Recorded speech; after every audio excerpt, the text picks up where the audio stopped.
कि NIRF ranking में small universities की अलग कैटेगरी करनी चाहिए, ताकि 1 लाख 1.5 लाख छात्र है वहाँ की स्थिति और उनके साथ तुलना करेंगे तो नंबर में कम दिखेगा।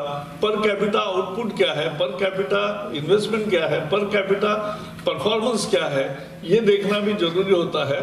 और इसलिए NIRF में भी एक स्मॉल यूनिवर्सिटी का अलग से रैंकिंग होगा, ये भी मैं घोषित करना चाहता हूँ। हमने ये तय किया कि लर्निंग आउटकम तैयार करें कि भाई पहली में, दूसरी में, तीसरी में, चौथी में, 5वीं में हर विषय का क्या ज्ञान छात्र को होना चाहिए, ये हमने तैयार किया। इसको लर्निंग आउटकम कहते हैं और वो लर्निंग आउटकम के आधार पर ही अब शिक्षा होगी। It is now 23 lakh students, teachers and professionals and senior citizens are learning from Swayam platform. That is the biggest achievement of India, what we have done.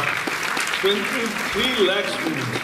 And therefore, we want to build that Swayam platform further to have 2,000 courses very soon.